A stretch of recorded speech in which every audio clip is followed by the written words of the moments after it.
Bon, rebonjour à toutes et tous, ravi de vous retrouver. Bon, c'est le dernier moment, je ne sais pas si c'est une conclusion, un moment, disons, synthétique. Ce serait peut-être un peu trop mettre de pression sur vos épaules, parce que c'est vrai que c'est un peu difficile, c'est de ramasser, disons, plusieurs jours de rencontres à travers votre travail. Et pourtant, j'ai le sentiment, mais c'est l'hypothèse que je fais, on va voir si j'ai raison, que beaucoup de vos réflexions, disons, résonnent, en tout cas, font écho à ce qui s'est beaucoup dit depuis plusieurs jours. On a beaucoup parlé ces derniers jours. Moi, j'étais pas là depuis le début, mais de ce que j'ai entendu, quand même, c'était assez frappant. On a parlé évidemment beaucoup des soulèvements, des luttes, des résistances, des alliances, des stratégies politiques, beaucoup des émotions, des affects.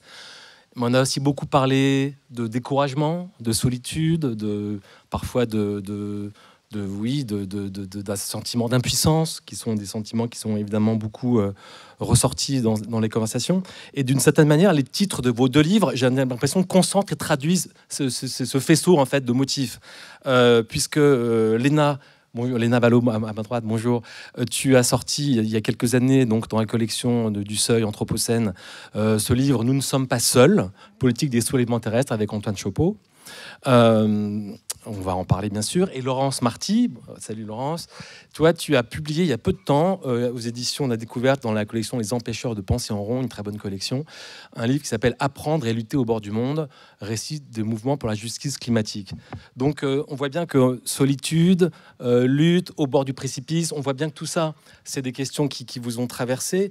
Et, et en lisant vos livres, en écoutant tous les invités qu'on a depuis plusieurs jours, on a bien pris la mesure que des mouvements de résistance et des soulèvements terrestres, il y en a une pléthore, beaucoup, partout. Là, on va parler plutôt de la France dans cette discussion, mais on a vu que évidemment c'est mondial.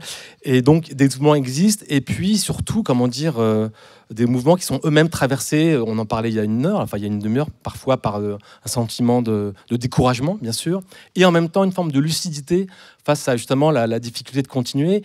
Et surtout, j'ai l'impression, peut-être que j'ai l'impression que c'est ce que vous défendez dans vos deux livres respectifs, il y a quand même l'idée qu'il y a aussi, dans tous ces mouvements-là, dans ces luttes, quelque chose, une sorte d'élan quand même, qui, sans du coup être aveugles sur eux-mêmes, sur leur impuissance, sont quand même portés par l'idée qu'il faut quand même conjurer l'idée que l'effondrement est là, quoi, et que il faut toujours continuer d'une certaine manière. C'est un vieux slogan, hein, la lutte, il faut toujours la continuer. Et d'une certaine manière, j'ai l'impression que ça ressort beaucoup dans les mouvements que vous avez cartographiés l'une et l'autre. Alors, rapidement, pour en présenter votre livre, Laurence, toi, tu as fait une enquête quasi ethnographique, on peut dire. C'est d'ailleurs issu de ta thèse en anthropologie.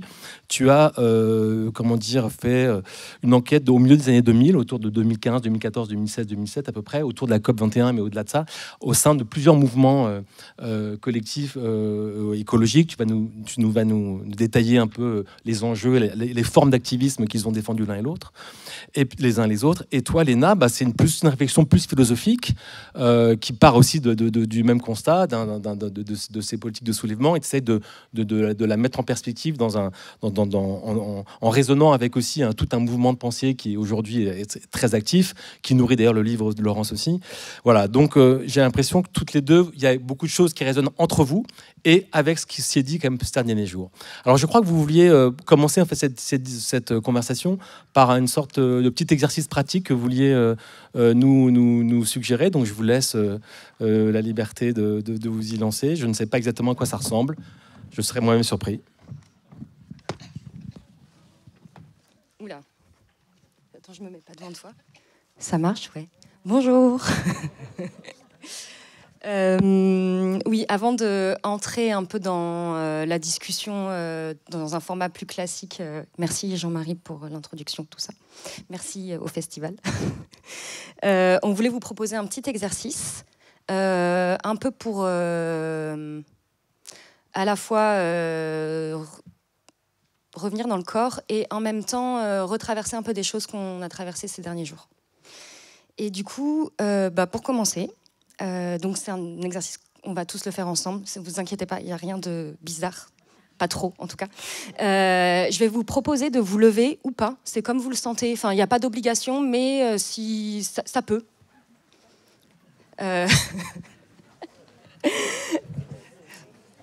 Et si vous préférez rester assis, il n'y a vraiment pas de problème, c'est là où aussi vous êtes confortable. Voilà. Et vous pouvez aussi, sentez-vous libre de vous asseoir pendant, enfin voilà, tout le monde, si vous êtes bien, c'est le mieux. Et je vais vous inviter à fermer les yeux, ou pas, de la même façon, si vous n'êtes pas confortable avec l'idée de fermer les yeux. Et tout simplement, pour commencer, je vais vous proposer de respirer. Juste de prendre une longue inspiration, de faire descendre le souffle, de sentir votre poids dans la terre, votre corps. Un peu aussi, toujours en respirant, peut-être ce que vous sentez de l'environnement autour de vous, de l'air, de la chaleur, des autres personnes. Voilà, juste un peu de revenir comme ça dans le corps. Et une fois que vous serez à peu près là, je vais vous proposer d'imaginer que se trouve derrière vous, dans votre dos, toutes celles et ceux qui ont lutté avant vous.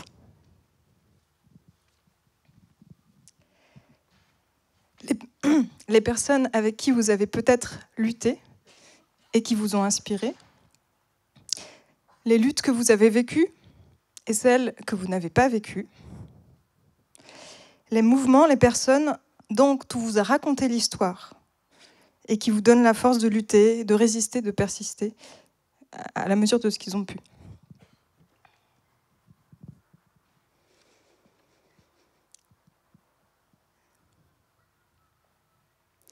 Vous pouvez aussi imaginer dans votre dos, toujours, tous les mouvements qui nous précèdent et aussi ceux au présent dont on a parlé ces derniers jours, des luttes d'Abya Yala contre l'extractivisme et le capitalisme néolibéral, pour la forêt, pour le dire autrement.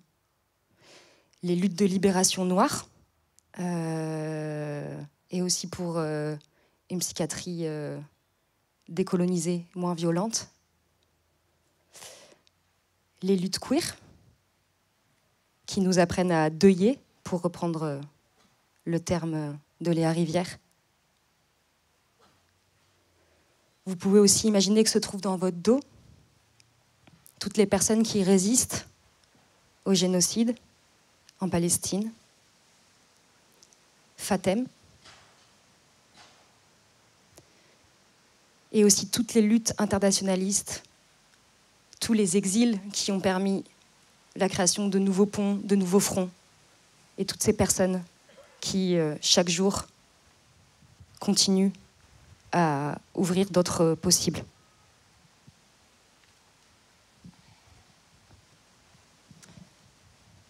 Et aussi tous les mouvements dont on n'a pas parlé, que vous ne les connaissez pas ou qu'ils aient été effacés de l'histoire. Les luttes, qu'elles aient été gagnées ou écrasées. Et vous souvenir aussi qu'on ne peut pas prédire par où le changement qu'on espère arrivera.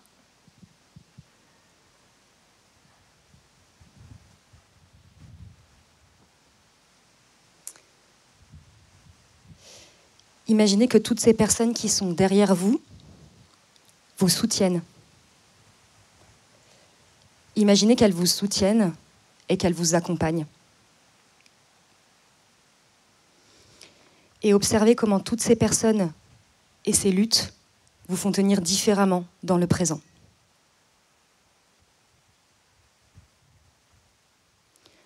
Comment tous leurs outils, tous leurs espoirs, toutes leurs stratégies, toutes leurs expériences se mélangent à vos propres visions, vos propres espoirs, vos propres luttes. Et comment aussi, en sentant toutes ces luttes et toutes ces personnes derrière vous, tout ce temps épais et complexe des luttes sociales et de la vie sur Terre, ça nous permet d'exister dans un temps un peu différent, un peu plus complexe, décolonisé, où votre vie ne participe qu'à un changement qui vous dépasse infiniment.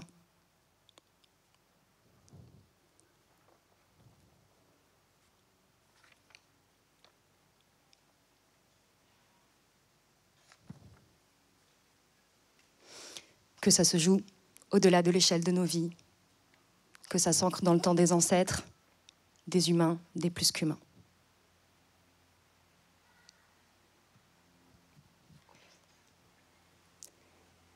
Donc, je vous invite à rester là le temps que vous voulez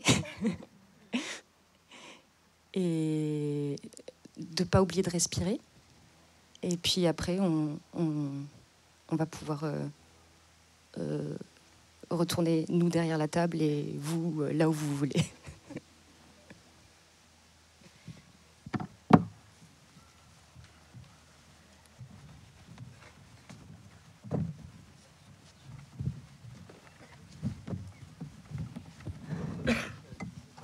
Merci.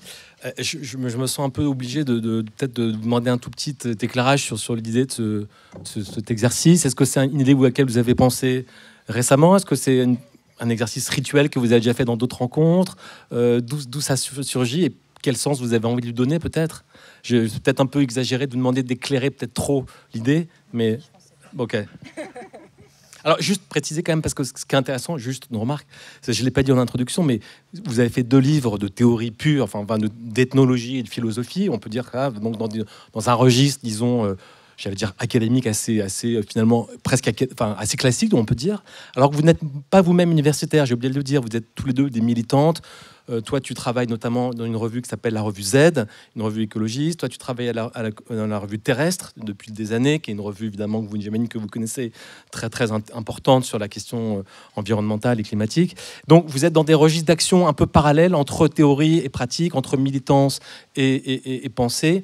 Ce qui c'est peut-être traduit aussi l'idée que faire un exercice comme celui-là, je pense qu'un universitaire classique de la Sorbonne ou du CNRS ne l'aurait pas proposé. Donc, comment vous pouvez revenir sur cette idée? Juste pour dire, avant d'éclairer, et merci beaucoup de vous être prêté à cette petite expérience qui est inédite. Enfin, pas inédite, je vais y revenir, mais juste pour préciser qu'avec Léna, on ne travaille pas, enfin, c'est du travail bénévole, quoi, c'est du travail militant. On ne vit pas de nos engagements dans ces revues. Enfin, et donc, du coup, cet exercice, cette proposition, ça vient d'une envie, d'une remarque de Léna, aussi d'avoir envie de partager quelque chose avec vous, les personnes présentes, et de décaler et de chercher une façon un peu de connecter un peu différemment. Et par ailleurs, dans le livre que Jean-Marie a présenté tout à l'heure, que j'ai écrit, entre les chapitres qui sont des récits de moments de mobilisation, il y a des ateliers qui racontent des moments un peu comme ça, qu'on pratique dans les formations militantes, notamment dans les mouvements pour la justice climatique, mais qui viennent d'héritages parfois beaucoup plus anciens et différents. Et du coup, il y a des petits chapitres comme ça, entre les chapitres, qui sont écrits à la manière des livres dont vous êtes le héros. Un peu comme... c'était parce que moi, j'ai eu cette pratique de formatrice pendant plusieurs années. J'avais pas envie d'analyser ça, mais j'avais envie de le restituer parce que c'est hyper important. Et que ça va être des exercices très du brainstorming, comment organiser une action, à des rituels plus... sur des exercices de connexion. Enfin, pour moi, un rituel, on peut le charger spirituellement ou pas. Voilà. Et du coup, c'était une envie de proposer ça. Léna, tu vas en dire un petit mot là-dessus, non? Ok. Alors peut-être pour commencer la discussion de manière un peu classique, j'ai envie de mettre les pieds dans le plat, parce que dans vos 2 livres, même vous le dites différemment, mais il y a quand même une idée forte qui se dégage parmi beaucoup d'autres, mais qui me semble importante, c'est le moment dans lequel on est. Le moment politique qu'on est en train de traverser, vous l'une et l'autre, vous mettez en avant l'idée qu'on est à un moment important, un moment charnière, je crois même c'est une de vos expressions, et que l'heure n'en a jamais été aussi, j'allais dire, urgente, en tout cas de prendre ce que vous appelez prendre le risque d'une action politique terrestre. Donc ça nous plonge dans le cœur de vos sujets.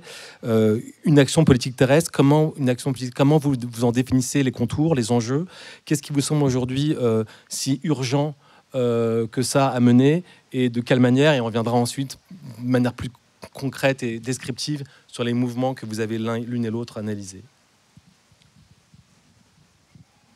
Je commence. Comme ça me permet de dire ce que j'ai oublié de dire. Que c'était aussi une proposition de se réancrer et de retraverser un peu des choses qu'on a traversées ensemble, et qu'on a vu des choses... Enfin, pour les personnes qui ont été là ces derniers jours, on a vu des films très bouleversants. Et donc voilà, c'était aussi une façon de digérer autrement.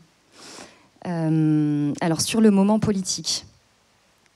je ne sais pas trop comment répondre, parce que du coup, le livre, il parle de la période autour de la COP21.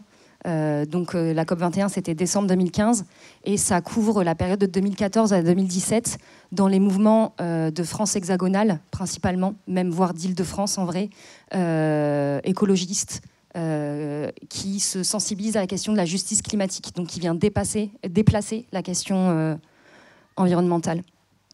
Et du coup, peut-être une des spécificités du moment qu'on est en train de vivre, c'est le dépassement des limites planétaires avec le dérèglement climatique, l'extinction de masse, enfin toutes ces choses qu'on est en train de vivre.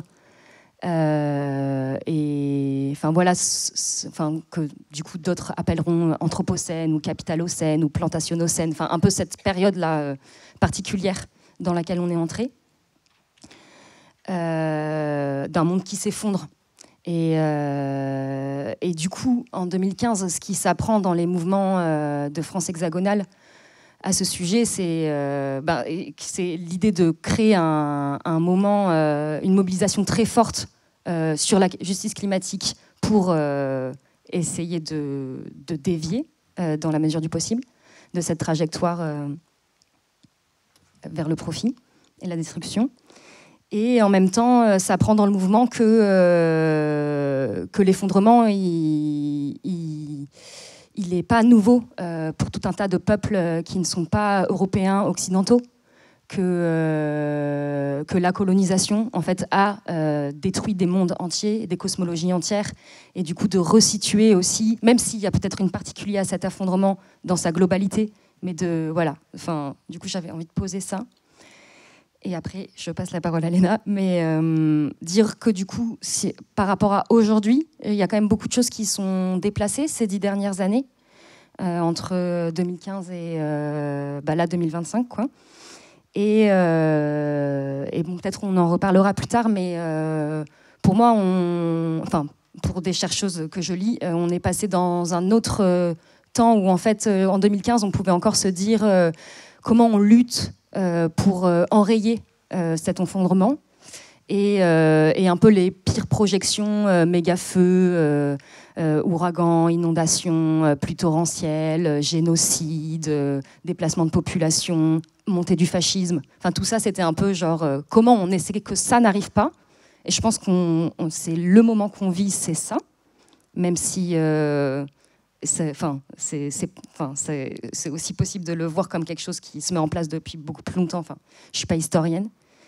Et aussi avec un changement au niveau des puissants, des puissances, des personnes qui nous gouvernent, où on est passé, pour reprendre le terme de Naomi Klein et Astra Taylor, qui ont publié un article là ce printemps dans la revue Guardian, qui a été traduit dans la revue Terrestre, qui s'appelle La montée de la fascisme, du fascisme de la fin des temps, et qui décrit un peu ce fascisme survivaliste décomplexé, qui en gros des multimillionnaires sont en train de construire des gigabunkers climatisés, et pour un peu un capitalisme survivaliste qui se recroqueville sur lui-même et qui est complètement qui assume son aspect raciste, eugéniste, et voilà. Et je pense que c'est ce moment-là que l'ennemi s'est déplacé. Moi, ce que je voudrais rajouter, en fait, pour rajouter quelque chose, il faut que je vous présente mes interlocuteurs privilégiés en ce moment pour penser la politique. C'est le mouvement des naturalistes d'éther. Donc, c'est un mouvement de naturalistes qui souhaitent intervenir à même les luttes Et donc les naturalistes, c'est les personnes qui ont comme pratique d'aller dehors pour observer, enregistrer la présence des espèces, donc de manière professionnelle ou amateur. Et en fait, comme le dit l'anthropologue Vanessa Manseron, les naturalistes, sans cette pratique, la 6e extinction de masse n'existerait pas, au sens où on ne serait pas au courant qu'elle existe. Donc en fait, c'est un milieu social qui partage cette pratique-là et qui est particulièrement aux premières loges du désastre environnemental. Et pour moi, une des 1000 raisons de penser avec eux, c'est de vivre ce temps avec ceux qui ont les yeux grands ouverts sur le désastre, là où on ne se rend pas forcément compte, nous, de l'état réel des milieux naturels, quoi. Donc voilà, aux premières loges du désastre. Et en même temps, il faut aussi se rappeler à quel point nous, occidentaux, on est un peu aux dernières loges du désastre. Je ne sais pas si on peut dire ça comme ça, mais comme tu le disais, quoi, les peuples colonisés ont beaucoup d'avance sur nous, sur le fait d'avoir eu depuis bien plus longtemps que nous à répondre à des situations déjà très dégradées, quoi. Et du coup... moi, ce que j'ai juste envie de rajouter à ça, c'est que cette situation-là fait que parfois on peut sentir de l'impuissance face à l'état des choses, quoi. Mais il faut qu'on prenne la mesure du fait qu'il y a une partie de notre sentiment d'impuissance qui est due au fait de notre position, disons, de privilégié, pour le dire globalement. Mais voilà, la situation, on est là, on est occidentaux, on est plutôt blancs. C'est-à-dire que, de manière grossière, nous partageons la condition d'avoir des vies, ce dont nous dépendons pour vivre et pour vivre tranquillement, c'est de l'organisation matérielle du monde par la domination. Et ce dont nous dépendons subjectivement, c'est aussi de l'organisation, de l'oubli des luttes de tous ceux qui, dans d'autres parties du monde, luttent contre cette domination. C'est-à-dire que pour supporter le confort que nous avons, il faut qu'activement, il y ait à l'œuvre un travail d'oubli des injustices qui le permettent. Et donc, c'est pas pour nous plomber du tout. C'est pour simplement se dire qu'on se croit impuissant, mais peut-être que si on prend conscience de ça plus globalement et qu'on assume d'accepter un petit peu plus d'inconfort, en fait, on n'est pas si coincé que ça, quoi. Les chaînes de dépendance matérielle et subjective dans lesquelles on est en tant que privilégié, en fait, on peut aussi les envoyer valser et choisir notre camp, quoi. Voilà. Alors, tu parlais des naturalistes de la Terre avec lesquels tu travailles. Peut-être que tu pourrais nous expliquer un peu quelle forme d'action ce mouvement-là précisément adopte.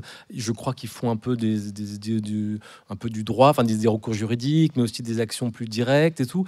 Quelle forme ça prend ? Et j'ai élargi ma question ensuite du côté de Laurence pour peut-être essayer de nous cartographier un peu les formes d'activisme que toi tu as pu cartographier dans ton enquête, qui a duré plusieurs années, qui date d'il y a quelques années déjà, mais qui sont, je pense, quand même une bonne photo un peu de la manière dont on lutte et sur ce qu'on fait dans cette action pour le vivant, pour la défense du vivant. Alors peut-être, Léna, tu peux nous revenir un petit peu là-dessus ?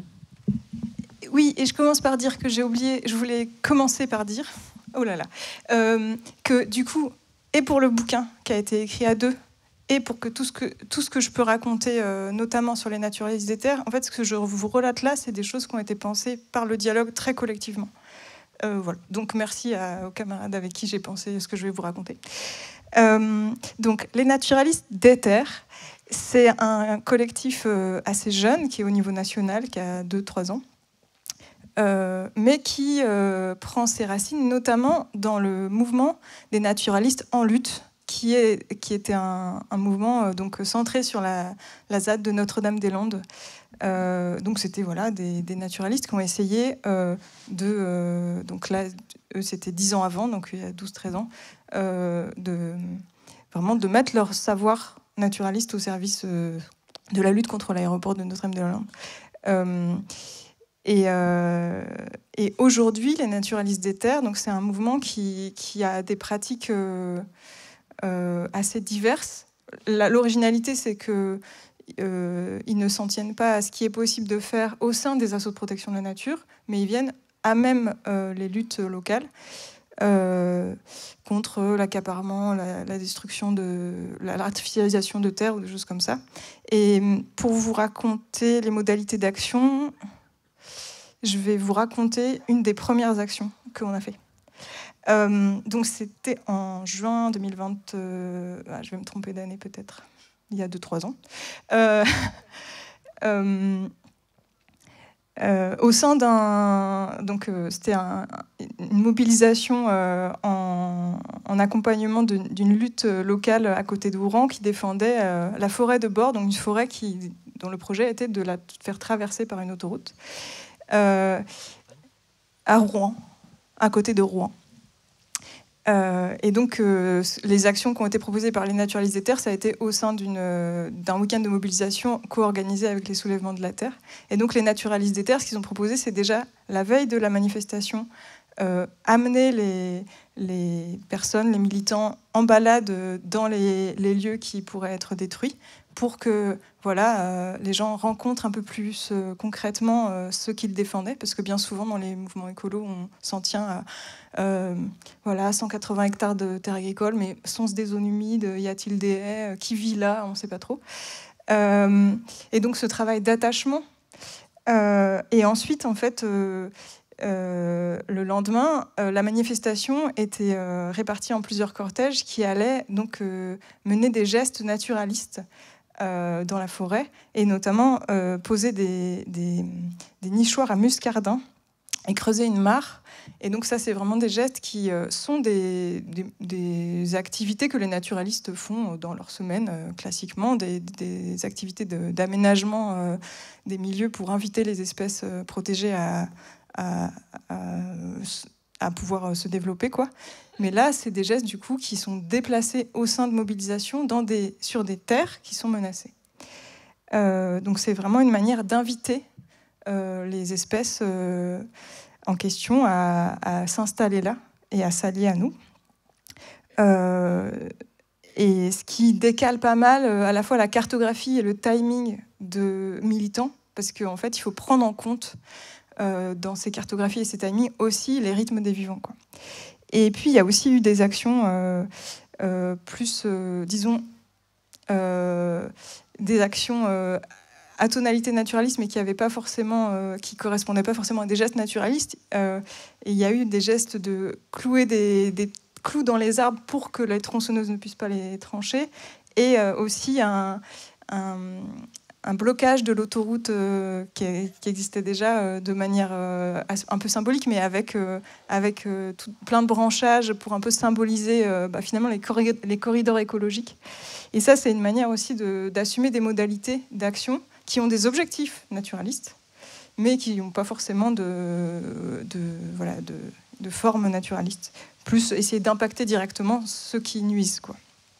Et ensuite, par la suite, dans cette mobilisation et dans d'autres, il y a vraiment l'idée de suivre ces actions-là par des inventaires, et aussi inviter les habitants locaux à devenir un peu justement les nouveaux veilleurs des vivants, et de venir relever dans la mare, est-ce que les tritons se sont installés, etc. Toutes ces modalités d'action éveillent aussi plein de paradoxes pour nous, mais sont un peu tout le temps un peu à l'œuvre. Il y a des modalités qui sont tentées, et puis ça, du coup, ça nous fait réfléchir. Du coup, on tente autre chose, etc. Il y a une sorte d'aller-retour comme ça de réflexion et d'inventivité des modalités. Et si je peux juste ouvrir comme ça un paradoxe que ça nous fait à voir, c'est le fait que, du coup, en tant que naturaliste, on invite des espèces protégées dans des espaces en péril, à la fois parce que ça peut renforcer les recours juridiques, par le fait que ces espèces ont un statut de protégé. Mais en fait, forcément, c'est un paradoxe pour les naturalistes parce qu'on vient mettre en péril les populations d'espèces qui n'avaient rien demandé. Et en fait, pour nous, c'est pas tant une capture des muscardins ou des tritons, etc., mais c'est une capture de notre propre volonté. C'est-à-dire, puisqu'on a fait ce geste, puisqu'on s'est relié à ces espèces, maintenant on sait qu'elles sont là, on sait qu'on a une part de responsabilité dans leur présence, et ben finalement, ça vient nous obliger, et ça fait qu'on est obligé d'être à la hauteur de ce que ça demande d'arrêter cette autoroute, par exemple. Voilà. Je ne sais pas si j'ai répondu. Si, mais comment tu pourrais définir ou inscrire de ce mouvement-là dans un mouvement plus général aujourd'hui, de mouvement écologiste, je pense au soulèvement de la Terre, par exemple. En quoi ils sont différents? En quoi ils sont complémentaires? Comment tu se joues et cette complémentarité entre tous ces collectifs, hein?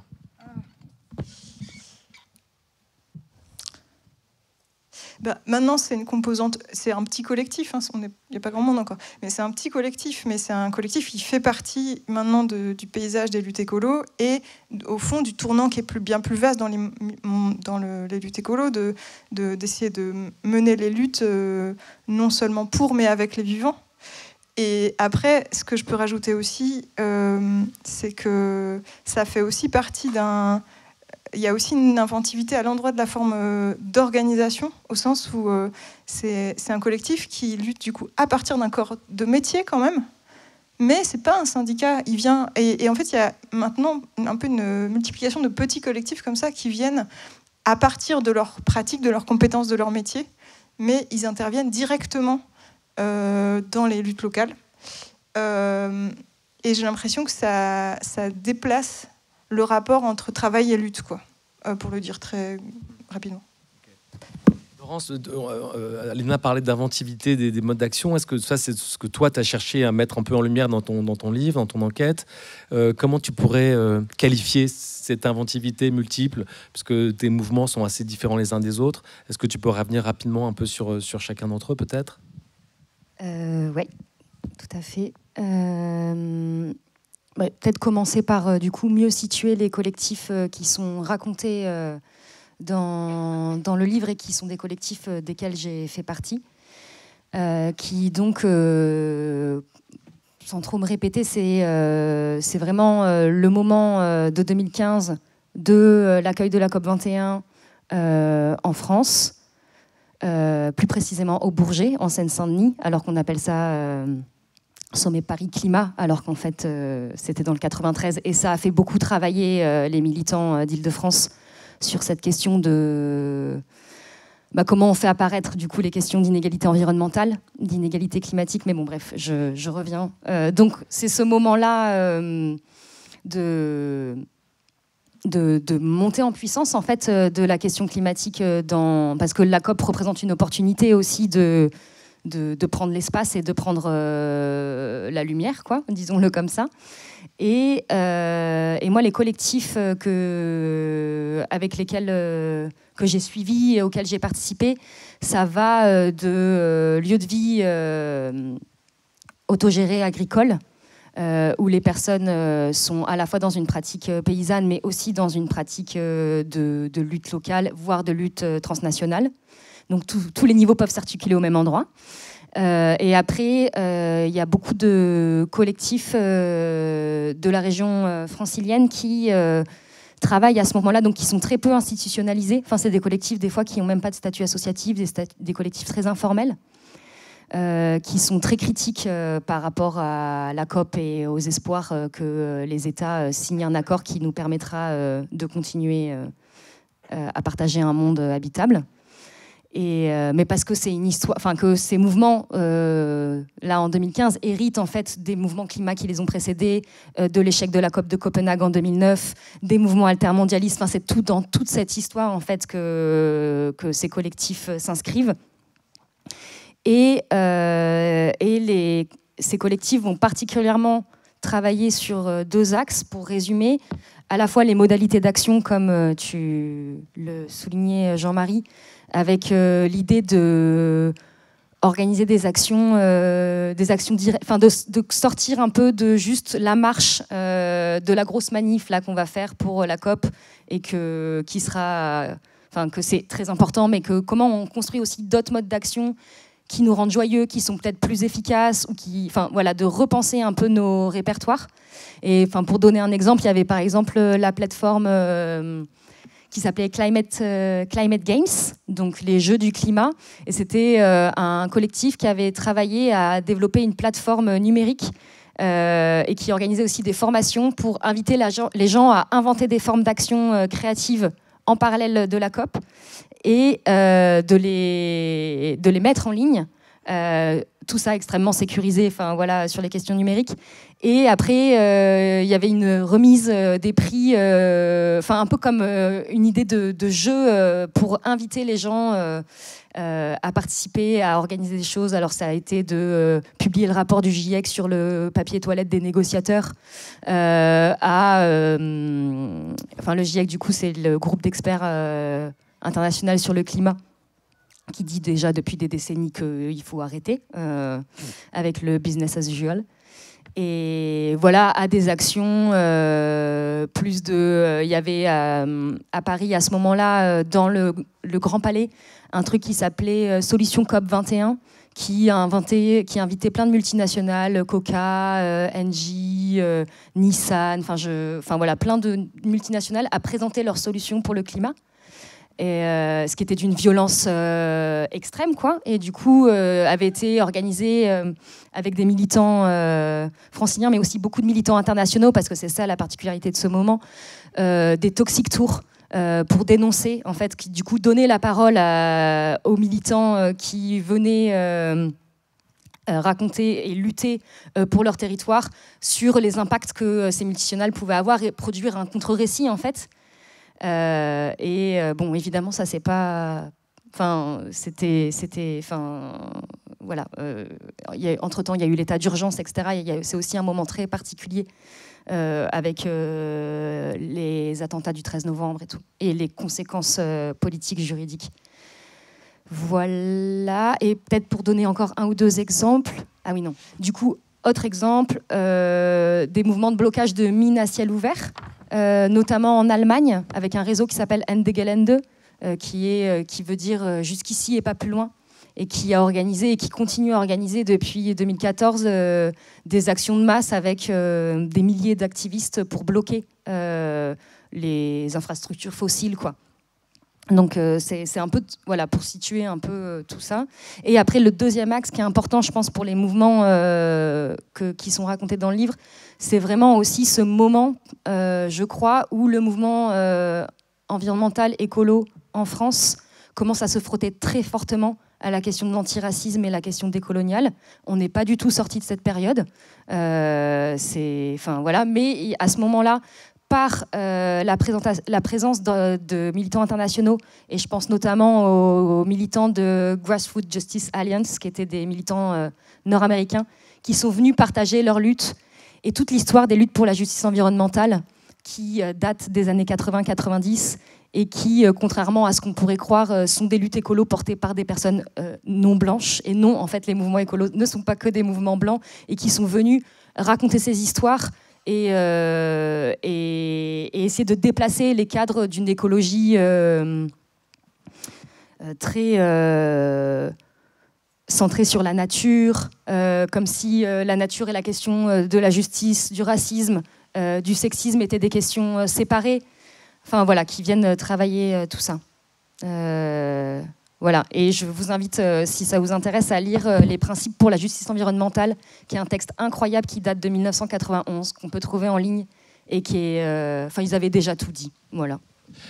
On n'a pas le temps en effet de détailler tous les mouvements que tu as traversés, mais il y a un truc qui m'intéresse quand même, c'est parce que tu dis que en multipliant les récits que tu fais dans ton livre sur ces mouvements, tu dis que pour toi, c'était une sorte tu espérais que ça pouvait contribuer à relancer l'action, la pensée et l'espoir. Et tu dis souvent que tu le dis même que tu as été ému, presque touché, enfin même touché au plus profond, de rencontrer toutes ces personnes pendant plusieurs années. Qu'est-ce qui reste de ça, de cette sensation que tu avais comme ça d'un élan et d'un espoir, d'une espérance qui t'a un peu porté, de quelque chose d'important dans ta vie personnelle? Qu'est-ce qui reste aujourd'hui à retardement, enfin avec les années de recul de ce moment-là? Est-ce que tu as un peu régressé dans cette joie-là, dans cette exaltation? Et si c'est oui, pourquoi?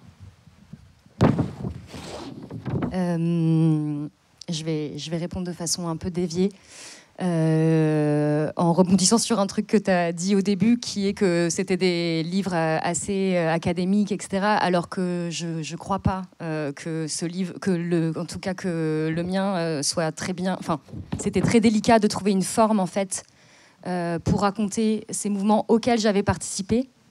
Moi, j'ai soutenu en anthropologie ma thèse, mais j'ai une formation plutôt de sociologue.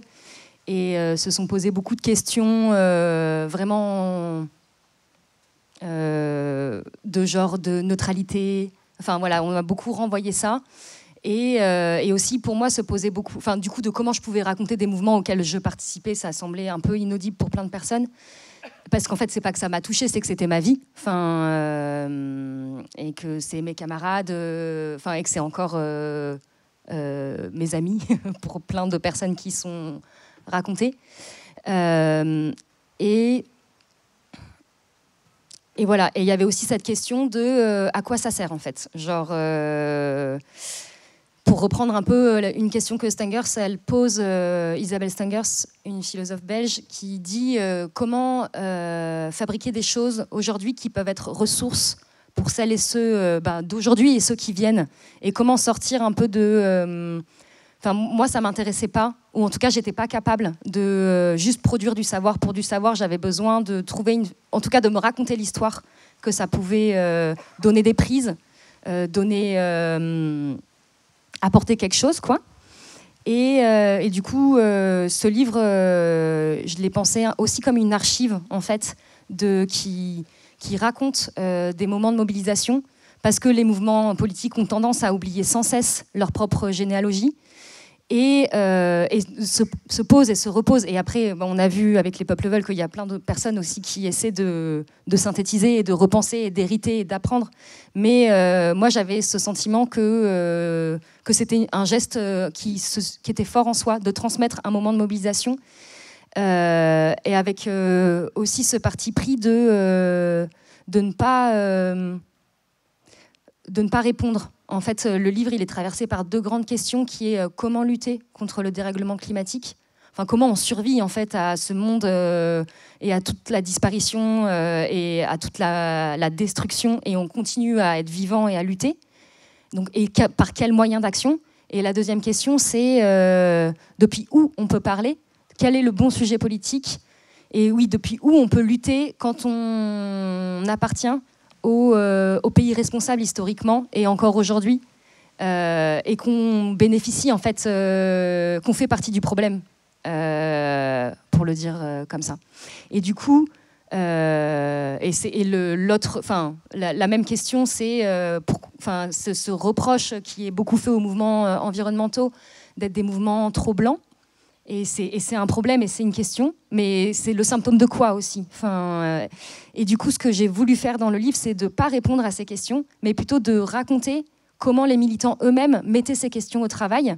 Et chaque récit, en fait, prend les questions, propose des réponses. Il y a des apprentissages, des essais, des erreurs, des échecs, des victoires. Et voilà. Et en fait, de montrer comment ça ne sert à rien de chercher à répondre dans l'absolu, mais comment c'est toujours dans la pratique. Et aussi de rendre l'intelligence aux personnes qui luttent, quoi. Qu'en fait, évidemment, qu'ils réfléchissent à tout ça.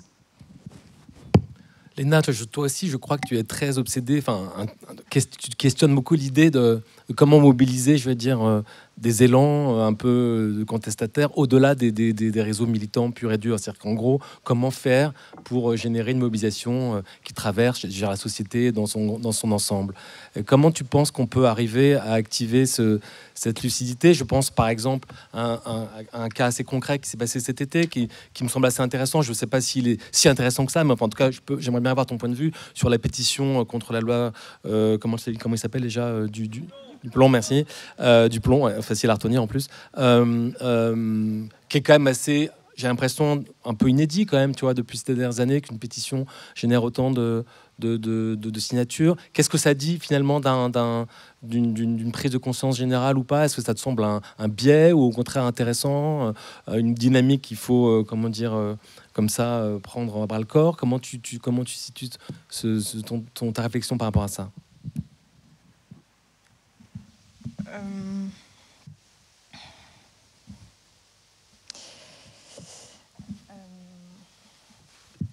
Alors, comment répondre à ça? En tout cas, juste sur la loi du plomb, moi je suis très admiratif par exemple du collectif Cancer Colère. C'est-à-dire c'est un collectif de premiers concernés, premiers affectés, qui a priori ont autre chose à faire que de lutter, parce qu'ils doivent déjà lutter pour leur santé, mais qui justement ne se positionnent pas seulement comme victimes et affectés, mais comme sujets politiques qui ont quelque chose à dire, qui ont tout à fait une pensée articulée sur la situation.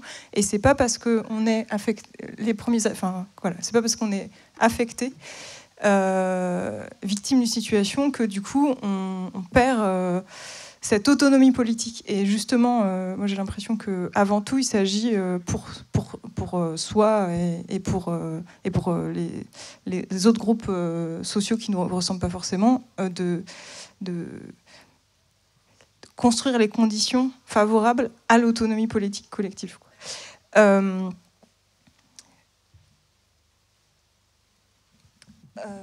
était ta question?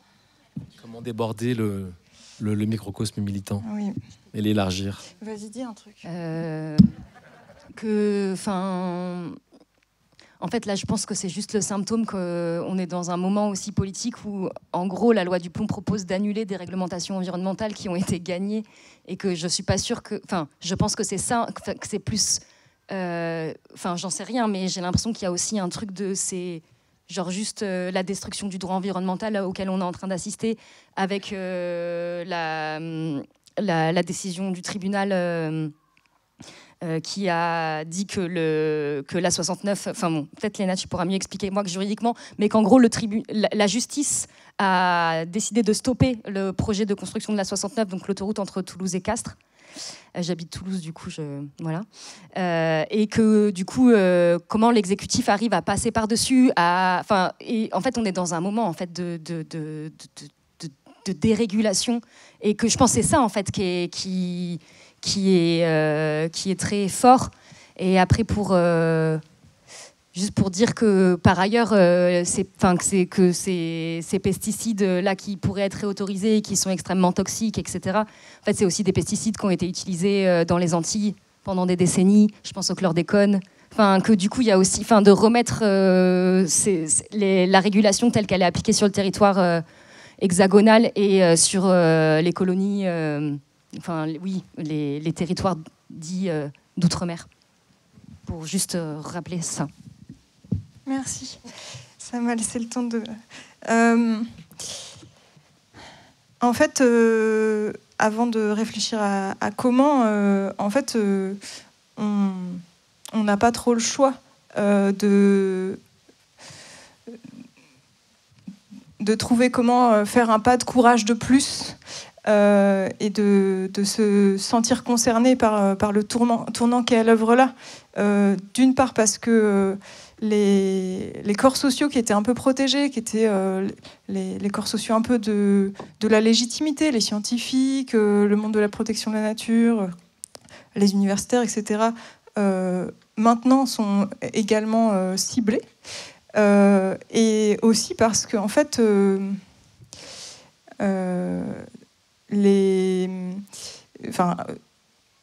vu comment tournent les choses, les militants, ils ne vont pas pouvoir gagner tout seuls.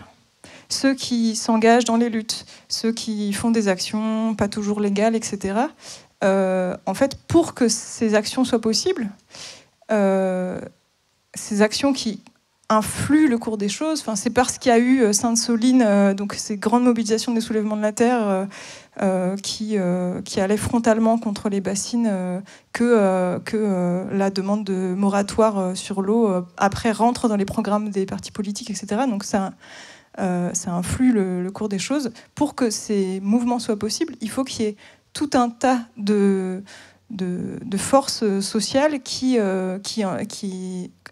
vraiment soient alliées à ces luttes. Rappelez-vous simplement, les soulèvements de la terre ont failli être dissous, et des personnes comme... eh ben voilà, forcément j'oublie son nom parce qu'on est en public. La personne du GIEC. Valérie Masson-Delmotte est sortie de sa neutralité scientifique pour montrer son soutien, un temps en tout cas. Et en fait, chacune, on a notre part de courage à avoir dans la situation pour chacun faire ce qu'on a l'habitude de faire, mais même faire un peu plus, pour protéger ceux qui s'exposent plus. Ceux qui s'exposent plus parce qu'ils choisissent de lutter, ceux qui s'exposent plus parce qu'il se trouve qu'ils sont dans des situations exposées. Donc voilà pourquoi il faut, mais il faut, c'est pas tout, de dire il faut. Sur le comment, j'ai l'impression que quel que soit où on est dans la société, en fait, on est... il peut être intéressant d'analyser quels sont un peu les leviers qu'on peut actionner, comment attraper un rapport de force politique, en se posant ces deux questions toutes simples. C'est la question du rapport de force objectif, c'est-à-dire de qui je dépends. Par exemple, dans un corps social auquel on appartient, par exemple les naturalistes, ils se posent la question, je leur pose la question des fois de manière insistante, de qui vous dépendez et qui dépend de vous. Et ça, en fait, répondre à cette question, c'est identifier les rapports de force concrets, parfois matériels, parfois immatériels. Par exemple, les naturalistes, c'est beaucoup des jeux de dépendance liés à leurs paroles légitimes de scientifiques qui veulent le bien.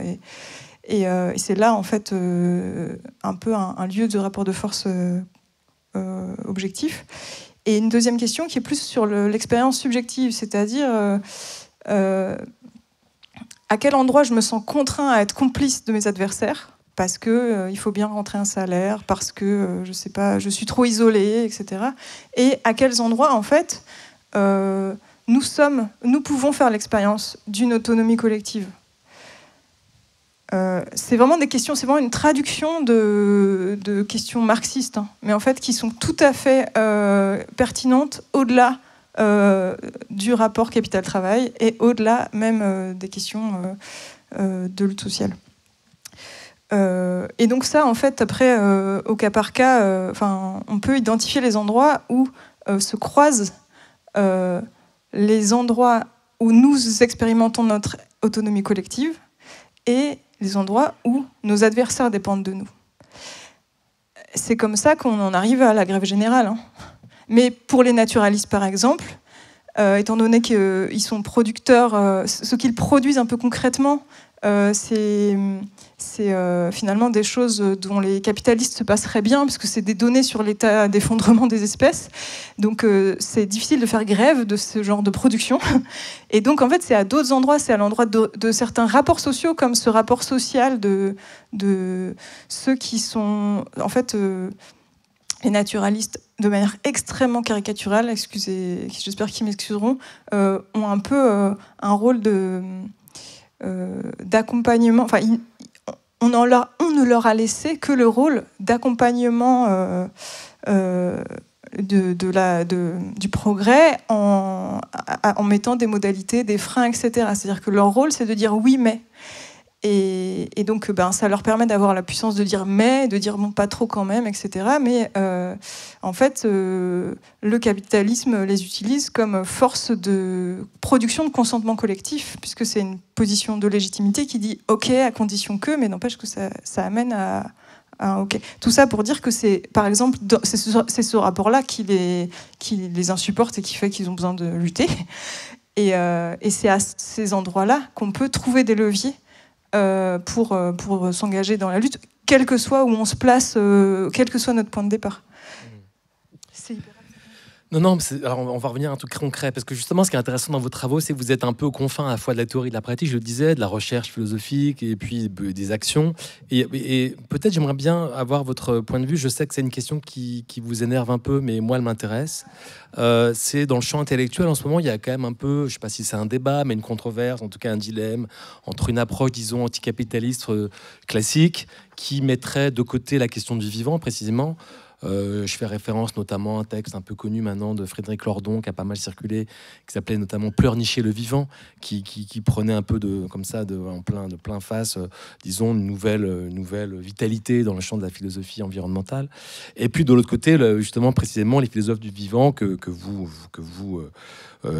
commentez largement dans vos livres, Donna Haraway, Anna Tsing, Émilie H, et David Graeber, Isabelle Stengers et d'autres, et Bruno Latour bien sûr, ou Descola. Et comment vous arrivez à articuler cette tension là qui a l'air de se dessiner un peu dans le champ peut-être théorique, peut-être pas justement du côté des mouvements que vous suivez et traversez, entre le social et le vivant, pour le dire un peu vite?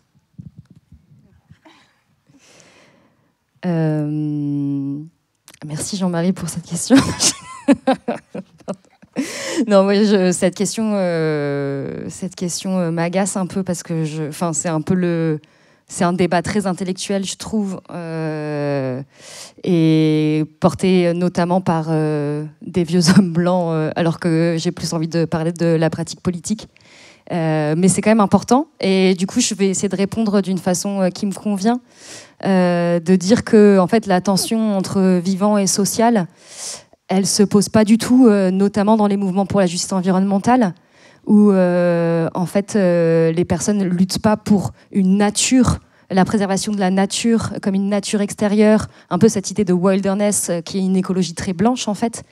À la fois, enfin c'est un peu la même médaille quoi. D'un côté on extrait et on détruit la nature, et de l'autre on la protège et on touche le divin, et comme ça on fabrique le colonialisme et la blanchité. Et en fait, les mouvements pour la justice environnementale, ce qu'ils disent, c'est en fait, nous, on lutte pas du tout pour une nature extérieure à nous. On lutte pour juste pas mourir des environnements dans lesquels on vit, dans lesquels on travaille. Voilà. Et enfin, ça me donne envie de raconter un moment de naissance des mouvements pour la justice environnementale, où c'est des femmes qui enquêtent sur la mort de leurs enfants dans un quartier, qui découvrent petit à petit qu'en fait elles vivent sur un territoire extrêmement toxique, et elles contactent, c'est dans les années 90, elles contactent des associations de défense de l'environnement, un peu pour leur demander de les soutenir et de s'allier à elles dans leur lutte, juste pour préserver la vie de leurs enfants. Enfin encore, c'était de ça qu'on parle quoi. Ces associations à l'époque leur disent, c'est pas une question environnementale, en fait c'est une question de santé, votre problème, du coup on va pas pouvoir vous soutenir. Et enfin bon, du coup juste, et c'est pas du tout pour dire, enfin bon non, mais de dire que, enfin dans ces mouvements, en fait la question du social et la question de environnementale, elle est pas, enfin en tout cas moi dans les mouvements auxquels j'ai participé, la question environnementale, la question climatique, c'est pas une question de nature ou de vivant, c'est une question de justice. C'est une question que le dérèglement climatique, pour reprendre les mots d'Eliane Brum dans son livre, c'est une seconde colonisation, c'est une seconde destruction des terres qui ont déjà été spoilées et détruites. Et c'est un peu ce truc insoutenable de les pays qui ont colonisé le monde et qui sont responsables de la destruction du vivant actuel, sont ceux qui sont les moins touchés et qui auront les plus les moyens de se protéger, parce que bon, maintenant tout le monde est touché, mais qui auront aussi peut-être les ressources pour créer des nations protégées, des cités-États, un peu tout ce qui s'invente dans la Silicon Valley en ce moment, qui est vraiment terrifiant. Voilà.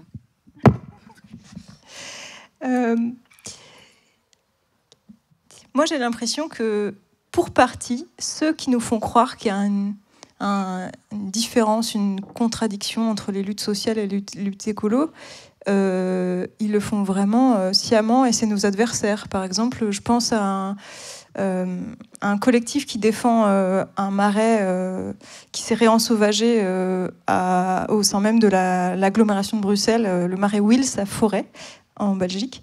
Donc ils luttent contre aménageurs qui veulent construire maintenant un bâtiment en plein milieu de ce qui est un marais sauvage avec des espèces incroyables, etc. Et en fait, ils disent « Ah oui, mais il y aura je ne sais plus combien de pourcents de logements sociaux, donc vous êtes contre l'égalité ?»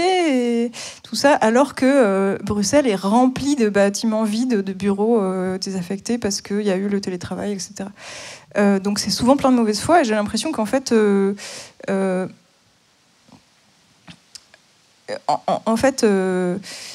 en tout cas, penser que les questions sociales et écologiques sont séparées, c'est ne pas prendre en compte le fait que les rapports de force politique se passent à l'endroit de la matérialité. C'est-à-dire que le capitalisme, ce n'est rien d'autre qu'une écologie, c'est-à-dire un agencement particulier des relations entre les êtres, les choses, etc. Un agencement qui organise les vies de nous, les vies de nous, mais aussi les vies des autres vivants, de sorte que, à la fin, cet agencement-là produise plus d'argent pour ceux qui ont investi dans cet agencement. Mais en fait, il n'est question, dans les luttes sociales, il n'est question que de conditions d'existence. Et elles ont toujours une matérialité. Et donc, en tant que vivant parmi les vivants, en fait, il n'y a pas de disjonction entre les questions sociales et écologiques.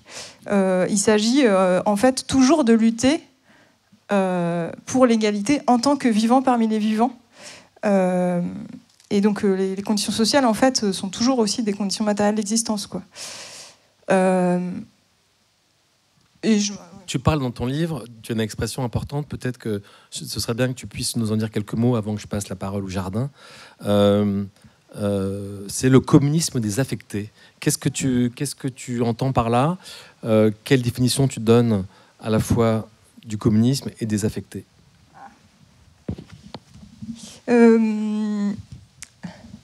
Encore une fois, on était deux à l'écrire. Et sans doute que c'était un communisme désaffecté au sens de, en tout cas, vouloir construire un communisme, vivre selon le commun plutôt que vivre selon la séparation. Et puis en découle de là un tas de choses pour la politique aussi. Et désaffecté, c'était sans doute pour construire un commun des habitants, c'est-à-dire ce qu'on a en commun avec les autres vivants, c'est non seulement d'être affecté par le capitalisme, mais en fait aussi par là de partager le fait d'être habitant de cette terre et d'être au fond d'avoir comme aspiration commune de juste pouvoir vivre quelque part. Voilà, c'est un fond commun. Mais aussi en fait, ce qu'on propose dans le bouquin, c'est aussi de considérer les autres vivants comme en tant que, en fait, eux aussi ils vivent là. Et en fait, ils passent leur temps à agir sur leur milieu et à transformer les situations. Et donc, ils sont aussi acteurs des situations et des transformations des situations en jouant leur propre partition de vivants qui en ont rien à faire de nos histoires. Mais par exemple, le Covid est un très bon exemple. Mais donc, dans notre livre et avec les naturalistes des terres d'une autre manière, on essaie vraiment de apprendre à observer, comprendre et relayer les actions des autres vivants qui semblent aller dans le sens de pouvoir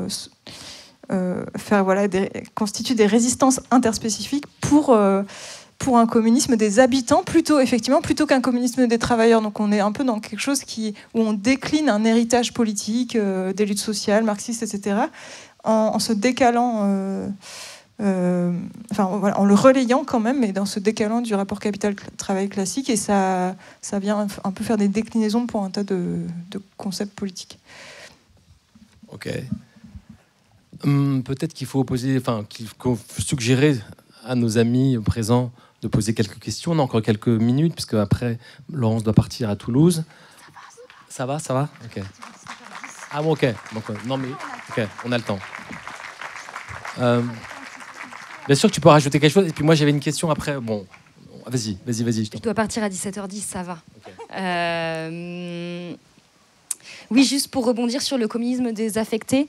C'est un truc qu'a relevé Jean-Marie et qui rebondit dans les deux livres, mais de façon un peu différente.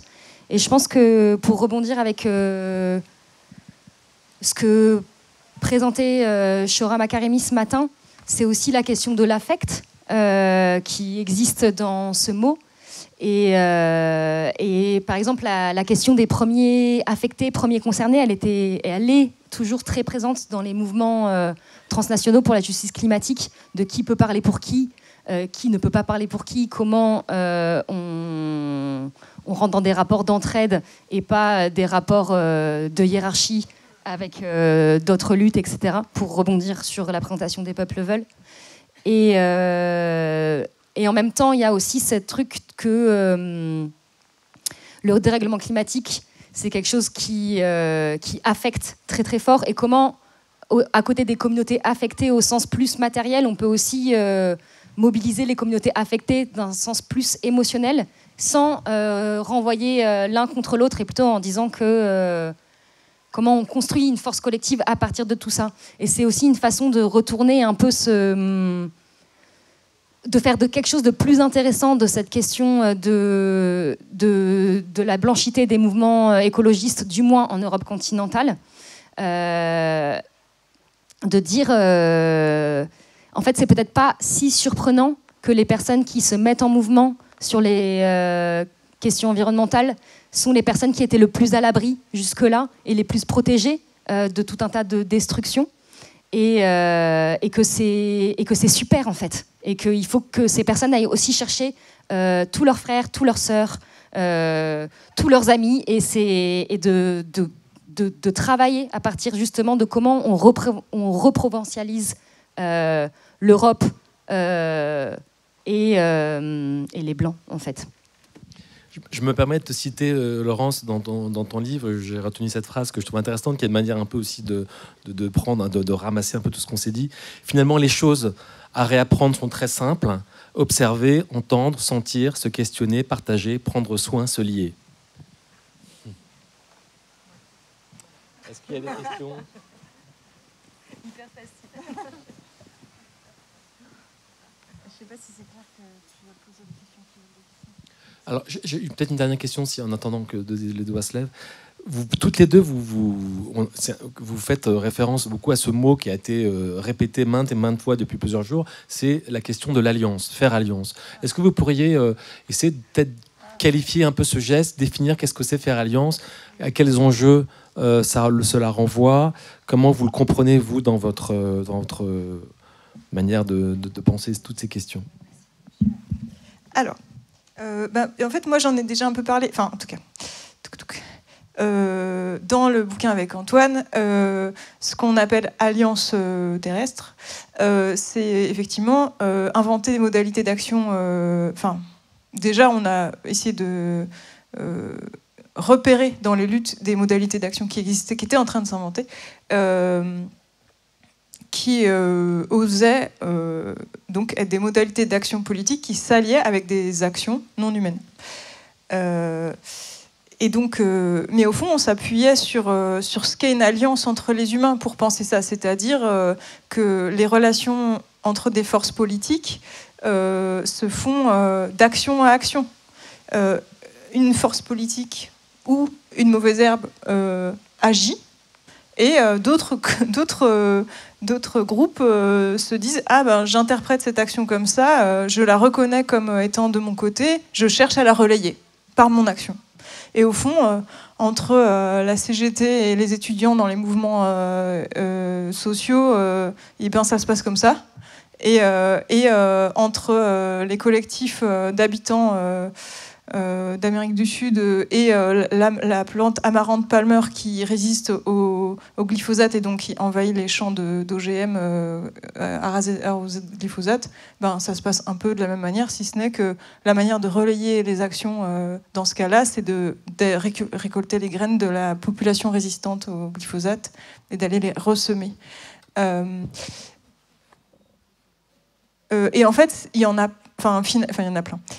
Ça paraît peut-être farfelu, mais en fait, vraiment, ça fourmille dans plein de luttes différentes, ce genre de modalités d'action qui, en fait, invite à essayer de amplifier, donner de la force à des actions qui sont non humaines et qui résistent, et qui sont un peu des catastrophes sélectives, c'est-à-dire qui sont des catastrophes surtout pour ceux qui ont besoin du glyphosate et pas pour les autres.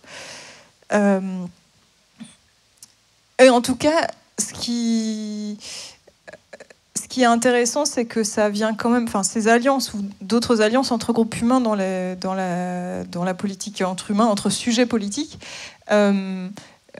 ça vient quand même troubler ou colorer ce que c'est les liens politiques, parce qu'on ne peut pas se contenter d'une constitution d'un nous. Qui a des conditions communes ou des objectifs communs.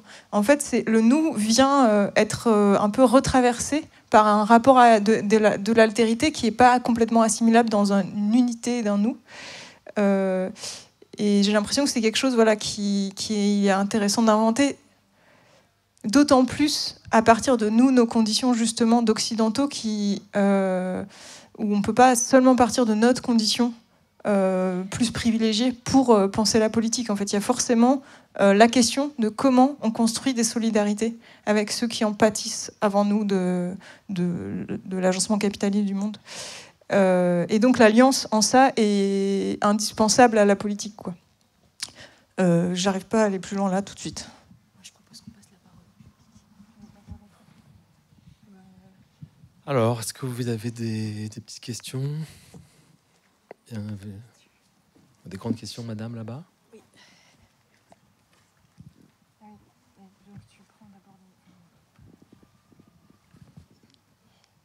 Merci. En fait, c'est en ligne directe avec votre propos, le propos que vous venez de tenir. Est-ce que vous avez connaissance de luttes qui sont inspirées par le biomimétisme? J'entends, par exemple, s'inspirer du mode d'action des fourmis ou voilà, des rats, ou je sais pas.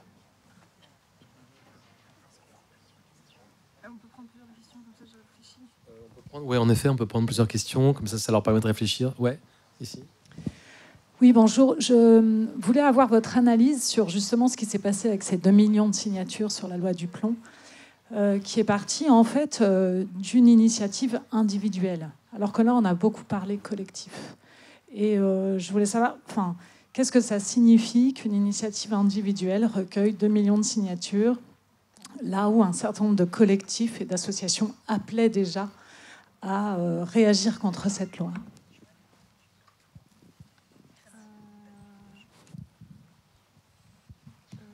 Vous voulez y aller?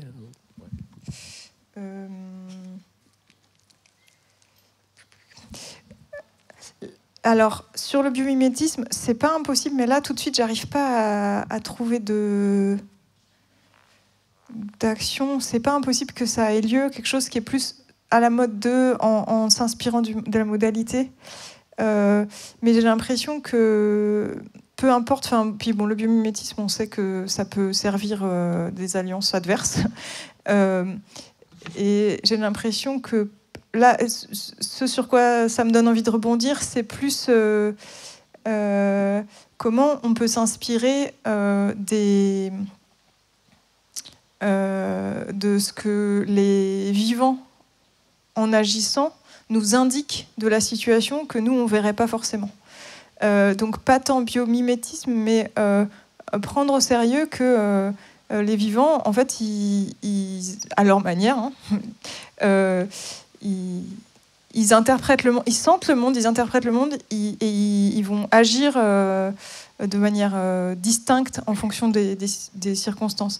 Par exemple, et en plus ça va résonner avec la justice environnementale, une des luttes qu'on relate dans le bouquin, c'était à Romainville, donc en banlieue parisienne, où des habitants de quartiers populaires luttaient pour maintenir une forêt qui était en plus assez sauvage, mais assez crade aussi, mais qui était un espace de liberté un peu.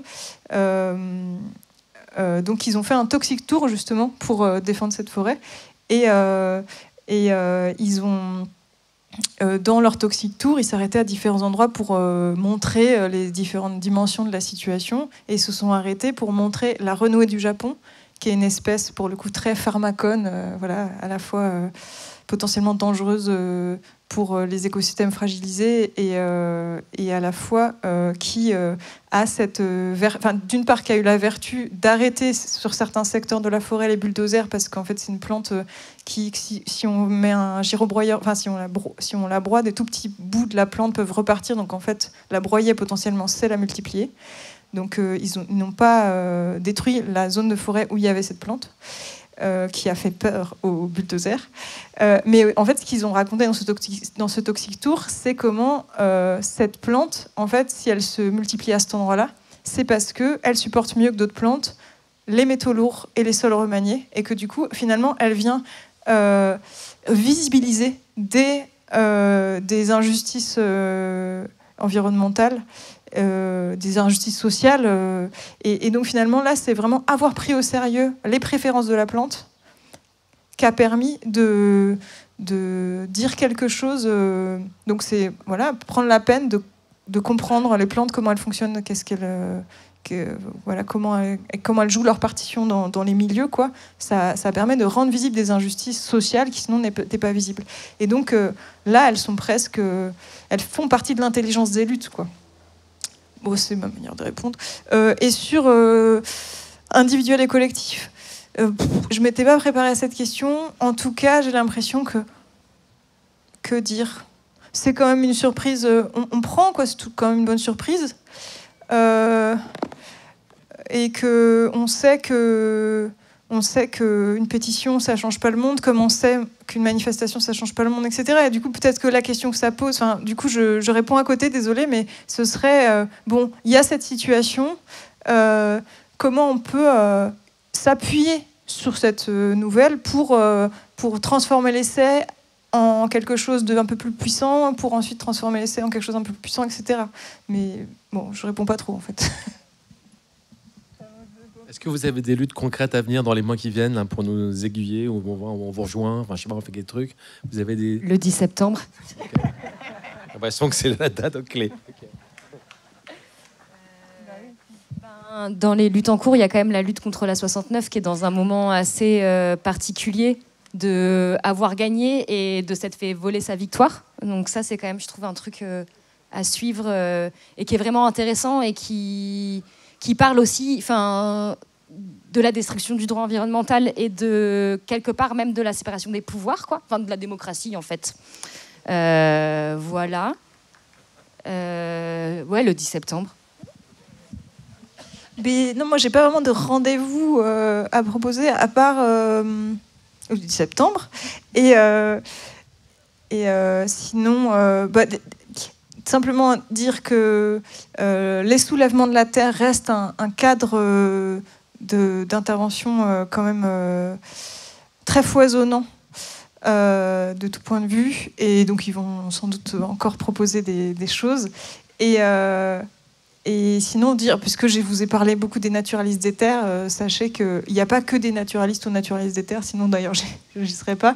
C'est un lieu de rencontre entre des naturalistes et des gens qui trouvent que c'est un point de vue pertinent sur le monde. Et en fait, la place des non-naturalistes dans les naturalistes des terres est essentielle, ou des non-encore naturalistes, est essentielle justement pour incarner ensemble le fait que en fait, c'est une sensibilité au vivant qui peut être très facilement transmise, et que donc en fait, les modalités d'action sont aussi là pour expérimenter ensemble une sorte de démocratie directe, de transmission de compétences à même les manifestations, sur comment on pose des nichoirs, etc., ou comment on reconnaît des escargots de Quimper ou de je sais pas où.